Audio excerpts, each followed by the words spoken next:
The 2015 Pittsburgh Circle Track Club Hall of Fame inductees, with the biography listed in your program. We're going to be going in a slightly different order than the program, but some of the information about these very, very special and accomplished individuals are available in the program as well. And we begin tonight's inductees with Harry Spencer. Harry Glenn Spencer was born September 29, 1929 in Courtenay, Pennsylvania, to parents George and Grace Spencer. His first race was at the Sampson Speedway, modified in 1949 in car number 6. Between the years of 1949 and 1963, Harry raced at South Park, Heidelberg, Clinton, and many other speedways in the tri-state area. In 1963, when Heidelberg threw out the modified division race cars and switched to late models, Harry was then assigned the number 63 to compete in the late models. He raced Dodges throughout the area, including at Motordrome, the Roughdale location, Pennsboro, Morgantown, Langhorne Speedway, Hagerstown, St. Clairsville, and others. In 1971, Harry switched from Dodge to big block Chevys and continued to spend his time on the local scene. In 1976, Harry built 2 cars, and he split his number 63 into a car number 6 and a car number 3. It ended up that he shared the driving chores with his oldest son that season. Both Harry and his son then went on to race at Motordrome in Smithton, the Pittsburgh, Pennsylvania Motor Speedway, through the year 1986, when Harry added a 3rd car to his racing team, reviving the number 63. From 1986 to 1989, Harry, his son, and his grandson, who now drove the traditional number 63, took to the track across many speedways. In 1989, the number 3 car was discontinued from the team, but through 1999, the number 6 and 63 continued to race everywhere in the area. Finally, in 1999, at the age of 65 years old, Harry dedicated his time to managing just one single race car, the number 63, which was driven by his grandson, until he retired in 2008. As a car owner, Harry raced a broader scope of racetracks, again including the Pennsboro Speedway and the newer Dog Hollow, Challenger Speedways, along with Marion Center, Latrobe, Thunder Valley, St. Clairsville, Roaring Knob, Pittsburgh, Eldora, Brown County, Sharon, Florence, Kentucky, East Bay, Florida, Volusia Speedway, and Thundercross, also in Florida. As a driver, Harry went to victory lane at places like South Park, Arden, Quaker State 50, Lernerville, Motordrome, and even at Pennsboro. As an owner, Harry won the points championship at Motordrome Speedway in 1982.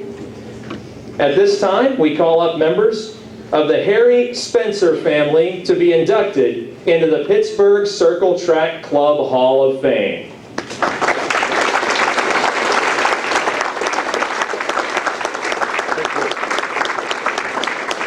And thank everyone that has made this possible. I had the privilege of driving the 63 for 26 years. And I was born into this sport. I started in '66 when I was born. You know, my grandfather was known by a lot of people. Most stories good, some bad. I apologize for the bad ones. But, you know, I've been sitting over there thinking on what would be the best way to explain how he thought of racing. And over the years, I've been to Heidelberg, and now I watch NASCAR. Racing has become driven solely on winning. My grandfather never thought that the winner of any race actually won. He thought that the smartest man with the big money cars behind him was the winner. I wish that that kind of racing would come back. Y'all that are in racing now and have cars, use your brain, not your wallet. And that is the best way that I could convey my grandfather's memory. Thank you.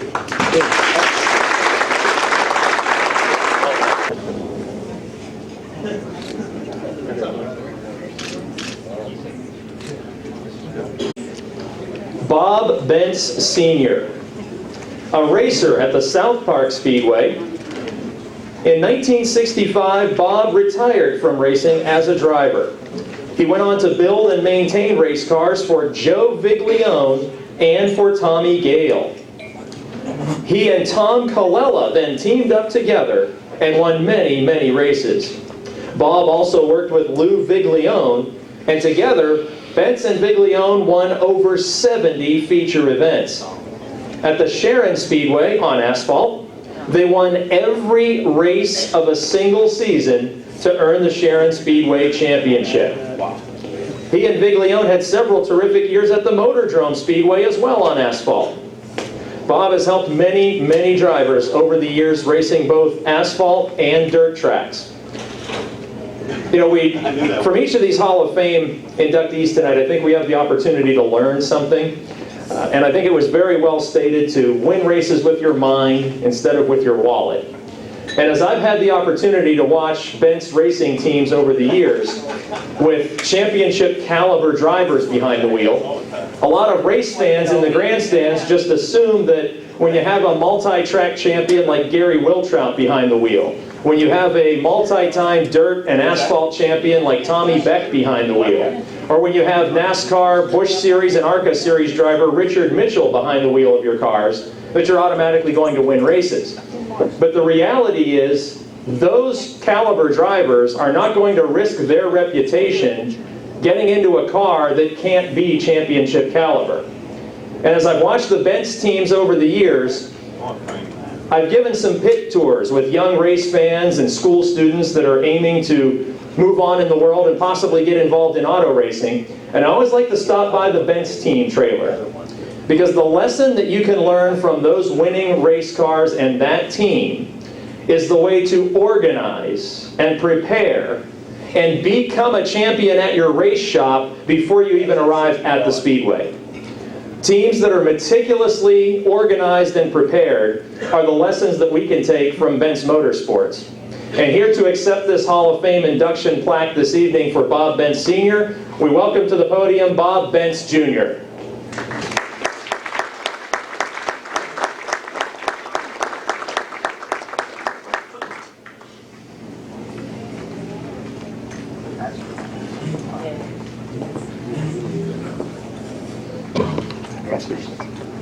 Most of all, thanks. My dad would really appreciate it if he could have been here tonight. He lives and breathes racing, and as Mr. Spencer said, everyone thinks we do our race teams on a big, enormous budget. It's nothing more than my dad working 7 days a week from sun up to sundown on the cars.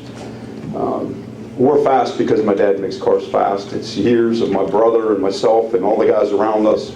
Lou Viglione, just lots of hard work, and a little bit of money always helps, but you can have all the money in the world if you don't have the guys in the shop that can be taught how to go fast, which my father was really good at. Would be mid-pack cars, and my dad's always been a champion. Really wish he could have been here tonight because this was a big deal to him, but just wasn't feeling up to it, and the weather, he was a little bit afraid. I just want to thank everybody. He really would appreciate this award from all of you. Thank you.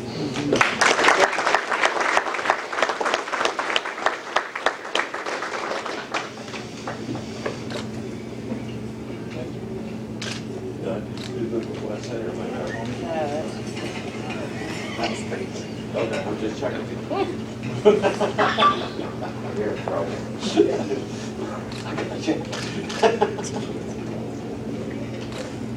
Distinguished inductee, the promoter of the Hummingbird Speedway. Our next recipient will be Louis Caltagirone. Louis is one of 14 children raised by his mother in central Pennsylvania. In the mid-1950s, his brothers John, J.D., and Paul began racing stock cars at the old Clearfield Speedway. Louis started out helping his brothers with their cars, and by 1959 he began racing a car of his own. In the early 1960s, Louis turned his vision into opening a racetrack closer to home so that more people locally would be able to have the chance to race and enjoy racing. With the help of his brothers, he began construction in 1963 with plans to open in 1964. The name Hummingbird Speedway came about when the track was being built. As Louis was working on the track, his kids were busy playing in that same area. Louis's daughter, Diane, about 1 year old at the time, came running out of what is now the pit area, screaming about giant bees. It turns out the bees were hummingbirds upon further investigation, and the name was born. It was from there almost 52 years ago that Hummingbird Speedway was born. The Speedway operated from 1964 through 1975. The Speedway was then closed for a total of 25 years with a strip mine in its place. In 1997, Louis and his family began plans to rebuild the Speedway with hardly anything from the old track still remaining. It would have to be completely rebuilt, and in the year 2000, a total of 7 races were run on the newly reopened facility. 2001 was the first full season in the new era of the Hummingbird Speedway. And to this day, it continues to grow under the same ownership and same promoter since back in 1964. Louis is 87 years old. Louis has served on the Borough Council in his hometown of Reynoldsville for 42 years, never accepting a dime for his service. He's locally known as Santa Claus that played the accordion. He returned to racing after that 25-year gap because nothing makes Louis happier than to bring a smile to the faces of others. I know when the track was being built, a good friend of mine by the name of Joe Nowak, he came up to me at the Challenger Raceway and he said, "You're not going to believe this, my favorite track's going to reopen." And I said, "Well, which track is that, Joe?" He said, "The Hummingbird Speedway. I grew up there. It's the greatest place. You got to come and see it someday." I said, "Well, Joe, I will." I said, "Tell me a little about it." So I walked with Joe back to his pickup truck, and Joe's just a regular working guy, a good Western Pennsylvania kind of guy, and he said, "Yeah," he says, "I got to get up to go to work tomorrow, and I'm going extra early, because look at my truck."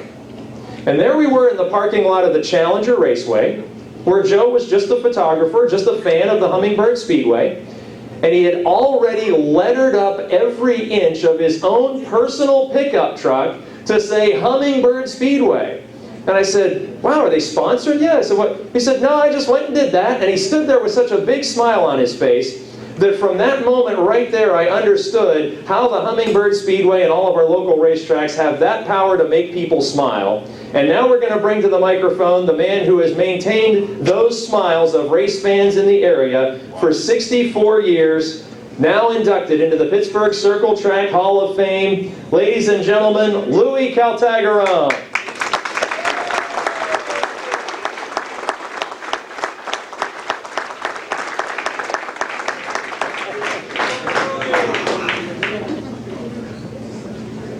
We'll sit these right here for your photo session, and congratulations. Right.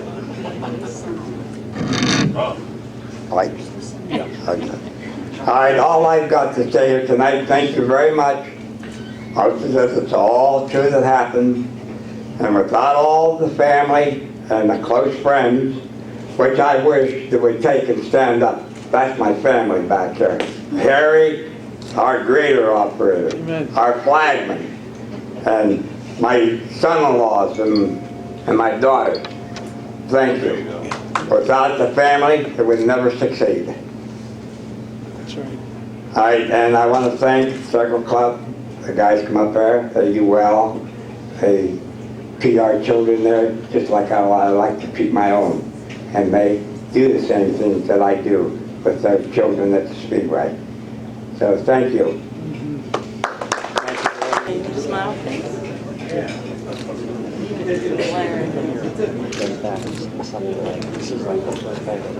One more, please.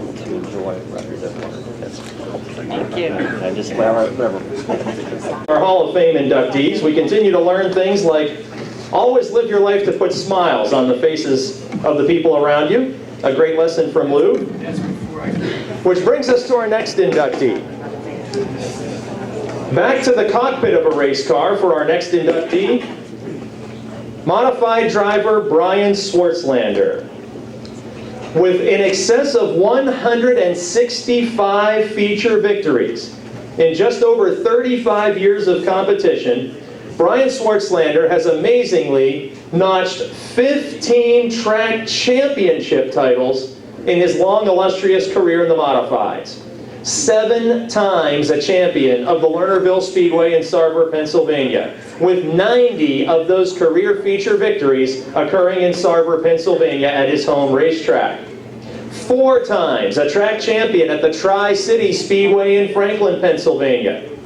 4 times a champion of the #1 Cochran Cavalcade point standings for modifieds. 3-time champion of the BRP Modified Touring Series. 2-time champion at the Sportsman Speedway in Knox, and even a championship at the Sharon Speedway in Hartford, Ohio.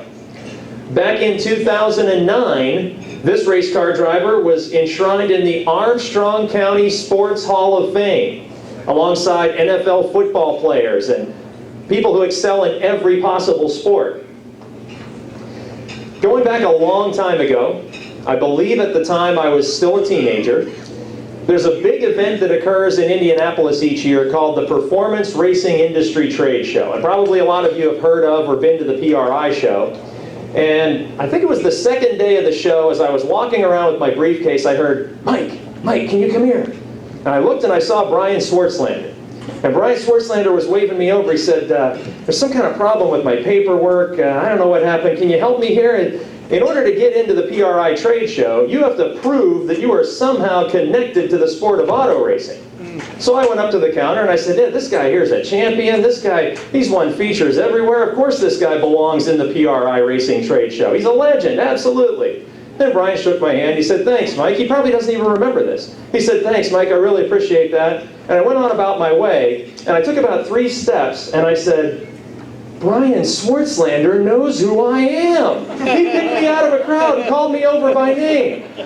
As we're learning things from all of these Hall of Fame inductees tonight, the one thing that you can take from the Brian Swartzlander Racing program is the way that he treats people and the professionalism with which his team operates. As a teenager, Brian Swartzlander didn't yet have all those championships and all those feature wins. Brian Swartzlander just presented himself and his race team like the most professional caliber operation going. And that's why I looked up to Brian Swartzlander even before he compiled all those great statistics and all of those championships. So it is with great pleasure that we enshrine our next Hall of Fame inductee for the Pittsburgh Circle Track Club in 2015. Ladies and gentlemen, modified champion Brian Swartzlander.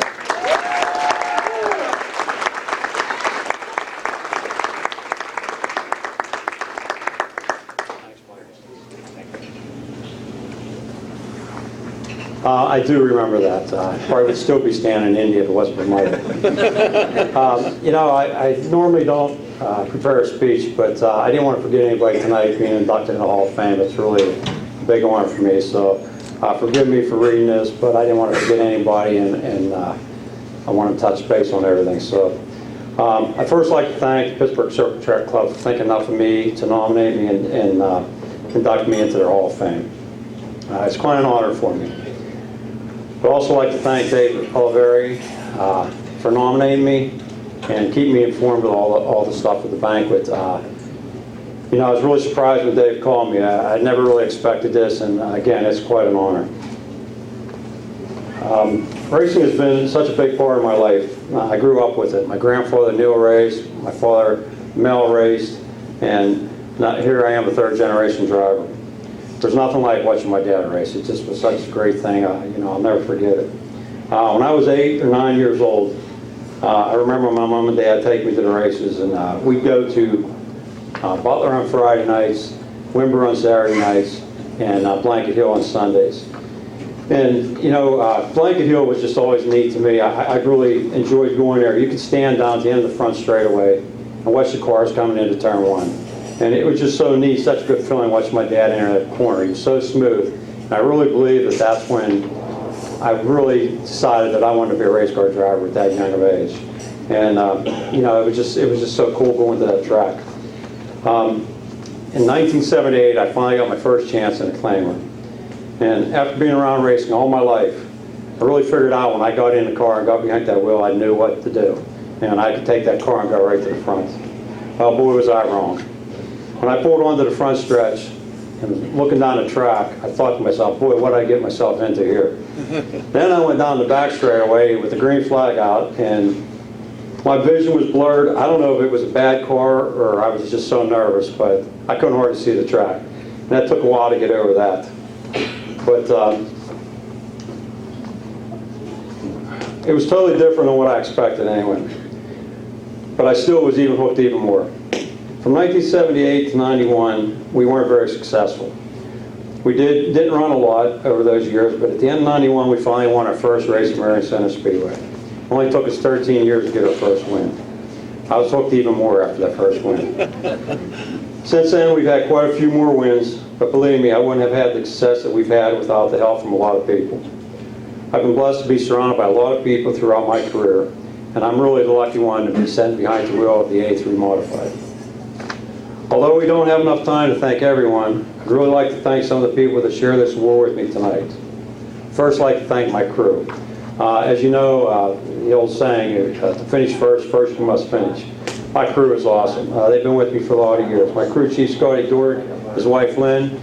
Scotty's been with me since he was 9 years old. He's really learned the trade. My son, BJ, and his wife, Amy. BJ is really a driving force behind our team. If it was up to BJ, we'd be racing 6 nights a week. Dad's too old for that, BJ. Scott and Lisa Covert. My nephew, Justin Swartzlander. And the McCutcheons, Nate and Chad, and also Jason. These guys are every Friday night. I just want to say, Scotty and BJ, you know, they've dedicated so much of their time over the years. I can't thank these guys enough. They've been awesome. Also like to thank my brothers, Jeff and Keith, and their wives, Holly and Ann. They've been there for me and supported me 100%. Keith was actually my crew chief for many years until he started driving himself. We had a lot of good runs together, Keith, and I really thank you for that. Appreciate it, buddy. My brother Jeff's always been the engineer of the team. We house our car at his shop, and Jeff designs and manufactures a lot of the parts for a race car, and a lot of parts are on there now are built at Precise Tool and Die, so he does a great job. In 1993, McCutcheon Enterprises came aboard to the 83 team. What a ride we've had. Together we've had a lot of wins and a lot of championships. We've become really good friends, and I consider them a part of the family. I want to thank Kelvin and Julie McCutcheon for all their help and support. We've had a lot of fun on our journey. We've gone to New York, Michigan, Charlotte, and it's been a lot of fun. We're looking forward to this year. We're going to take a trip to Florida and try to run with those guys. So we're looking to have a good time down there in February. Kelvin, don't you think it was pretty neat? You know, when we first started in '93, I'd have never thought, you know, back then our kids are 8, 9, 10 years old. And running around the trailer in the pits, would you ever thought that here we are all these years later and our kids are in the pits now running around trailers? You come to the track on Friday night, you'll see JR and Rhiannon at the races, and it's really a neat thing, you know. I especially want to thank my kids too. I've been really blessed to have these 2 kids. My daughter Tammy and her husband Kevin, BJ and Amy, they're great kids, and I couldn't be more proud of them. I've got to thank my #1 fan, my granddaughter Rhiannon. She's here tonight on her first banquet. And I hope you're not too bored, Rhiannon. Grandpa's almost done, so. We also have a new addition to the race team this year. BJ and Amy have blessed us with my granddaughter Katie. She was just born in October, and I was down at her house the other night, and she had her first race shirt on. And it was pretty neat. It said, "My grandfather will blow your grandfather's doors off." So it won't be long, but you'll see Katie in the pit scraping off mud, just like Amy and Lisa. They're both my sweethearts, so I love them to death.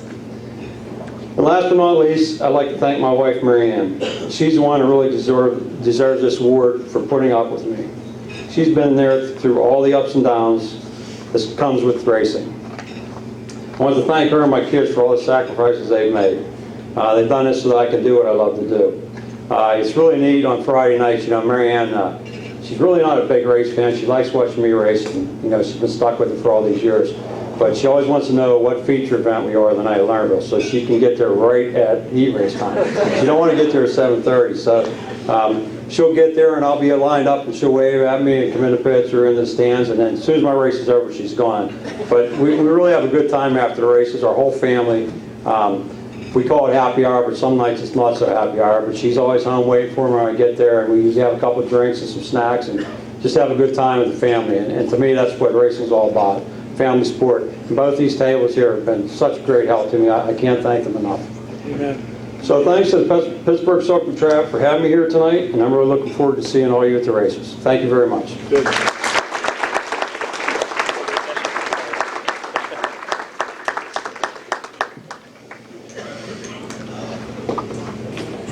Well, as Brian mentioned family, it was a member of the Swartzlander family that provided the photo for that Circle Track Club plaque that Brian is holding. And wouldn't you happen to know that that plaque happens to be from Circle Track Club night at the Lernerville Speedway? So somebody was very thoughtful in providing that for the plaque.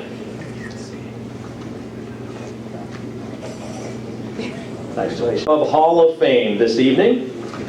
A driver from Level Green, Pennsylvania. A driver who began his racing career by lying about his age so that he would be old enough to compete in the figure eight division at the Heidelberg Raceway. And of course I'm speaking of NASCAR competitor Norm Benning Jr. Norm began competing in the figure eights at Heidelberg, and after lying about his age, he went on to win a championship in the figure eights at Heidelberg Raceway. From there, Norm took to the dirt tracks of the region. In fact, at one point, as a tire testing driver for Goodyear tires, he set a fast time at the Pennsboro Speedway, winning races all throughout the region, including at the Volusia Speedway in Florida. At one point in his dirt track racing career, Norm had won 1/3 of the races that he had entered in dirt track late model racing. In fact, when the Clearfield Speedway paved back in 1987, Norm won the first race on asphalt, driving a dirt car against the pavement late models. As his career moved on, asphalt is where he climbed to notoriety. After a brief stint in the NASCAR Modifieds and racing in the NASCAR Winston Cup Series, Norm moved to the ARCA Supercar Series. For several consecutive seasons running the full tour with the nation's best on tracks like Daytona and Talladega, Norm notched 32 top 10 finishes in his career with the ARCA Supercar Series, and 7 times he finished in the top 10 of the championship point standings for the ARCA Touring Series, including finishing 5th in their championship chase back in 2001.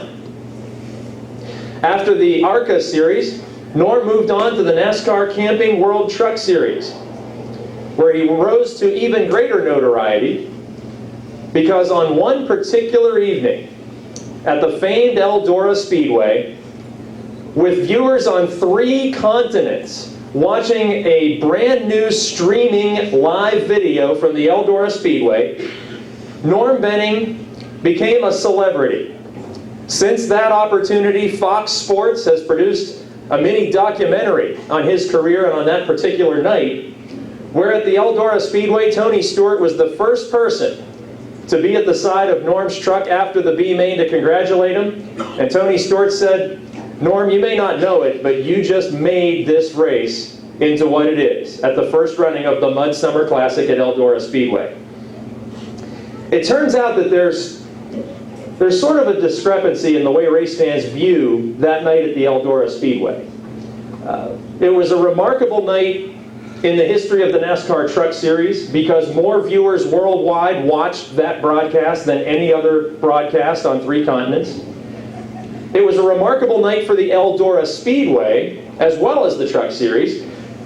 And there's people that say it was a remarkable night for Norm Benning. And that's where I disagree. It was remarkable for Eldora, it was remarkable for the Truck Series, but over the years, I've watched Norm Benning maybe 100 times on different size tracks in different types of race cars, use the equipment that he had available, paired up with tenacity, grit, effort, and all of his racing knowledge to get the job done. So when people say that was a remarkable night for Norm Benning, I tend to disagree. Even though NASCAR put his helmet from that night into their Hall of Fame in Charlotte, North Carolina, that wasn't a remarkable night for Norm.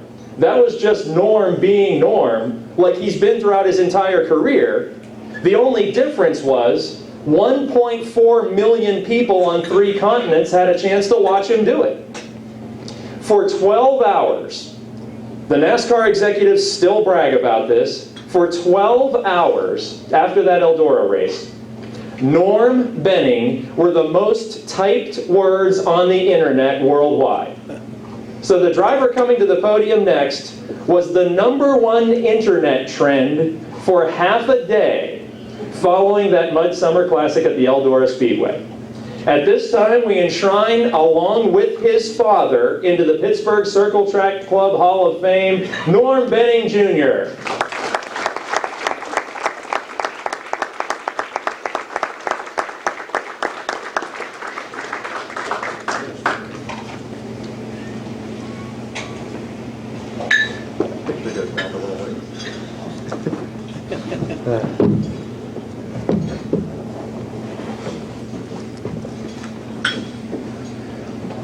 Did I really do all that? I really appreciate the Circle Track Committee inducting me, and also my compliments to the chef. This is the best food I ever had at Anchor. But once again, the drivers come up here all the time and get a chance to talk on the mic, but the people behind them are the reason we accomplished what they did. And there's 4 people back there I want to mention. My brother-in-law's been with me forever. He was there when I won the championships and the times when we broke down on the highway and everything else goes along with it. And right next to him is my niece, who instructed me to tell everybody how much I love her. So I'm doing it. And Linda, my girlfriend back there, I can't tell you the stuff she's done to keep this thing together. You know, she does all the paperwork, and she's actually a very good chassis person. She did tires for me for years at all these tracks. And again, the people behind the drivers should be up here, because they're the people that make it all happen. And there's a lot of you out there, I'm sure. I congratulate the drivers who are getting these trophies and so forth and so on, but the people behind them are the ones that really make it happen. And that's all I want to say. I want to say hi to Chris back there. He was on my crew at Eldora. I think as a matter of fact, I think he did the rear gear for me. Is that right? Yeah. So he was there to see all that. And I ran that race, and you know, I did what, as I always do. I was just there to make sure I made it. And I came into the garage area there, and every crew guy from every team was there except the guy I beat. And Tony Stewart, he jumped through that window. I thought he was going to kiss me.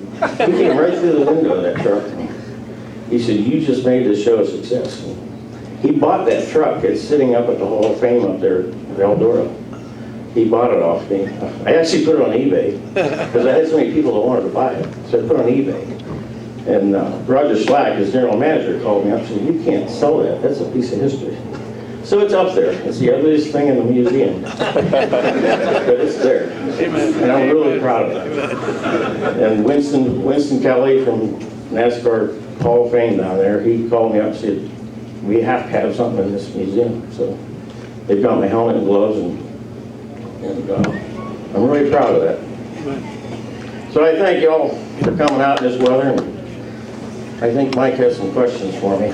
Can't wait for that. Well, I kind of knew you were going to forget a couple of these owners, but as you get your photo taken, I just want to remind the fans here about some of the car owners like Reggie Vasco and the Martino Racing Team, the Martinelli team with which you won their first race. And before you go to that photo session, Norm, I have one important question for you here at the microphone.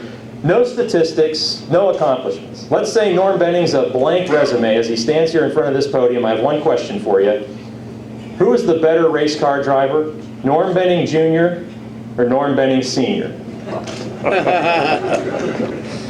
You know, that was the first time I was asked that, and I didn't give him an answer either. My dad was great. He either won or he wrecked. There was nothing to say. And a lot of people in this room know that, but he won a lot of races with Art Munch. You know, that one year at Heidelberg, he won every big race with Art Munch. The one race he ran, and the race was over, they said the push rod was sticking out of the valve cover, but he still won the race. So he, you know, I'll tell you a story. You got some time here. He was invited by Bill France Sr. to come to Florida to race, because he won a NASCAR race in Toledo or somewhere. But Bill France came over and says, I will pay for you to come down south and race with us. And he didn't do it. And as a result, I didn't get a chance to be one of those spoiled kids. I had to work for everything I got. But I still complain about that to him. He's down in Florida chasing golf balls right now, but I wish he was here. And as Mike said, Reggie Vasco put me on a map locally.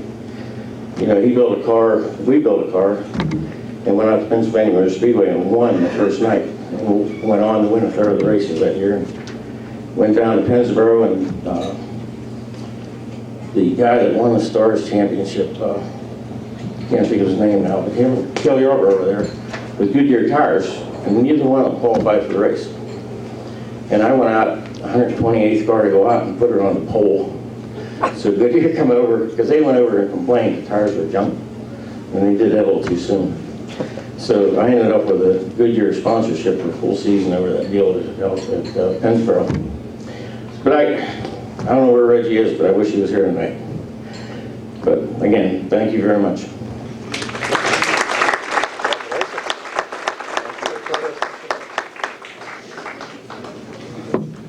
So if you take a little bit from every one of these Hall of Fame inductees tonight, I think you'd wind up with a pretty stand-up guy. I think we learned a little bit about effort and tenacity. We learned a little bit about family and professionalism in racing. We learned a little bit about attention to detail and great preparation for this sport. We learned about working for the love of it, putting a smile on people's faces, and we learned that you can do more with your mind than your wallet. Those are some great lessons to learn. How about one big round of applause for all of tonight's Hall of Fame inductees in the Pittsburgh Circle Track Club. I'll say one more thing. Daytona last February, I was on the pole for a while. It was incredible. Everybody knows the money you're up against down there. Ended up 4th fastest, finished 14th in the race. And I'll be there February 19th trying to win that thing, so tune in. Best of luck to you. Best of luck, Norm.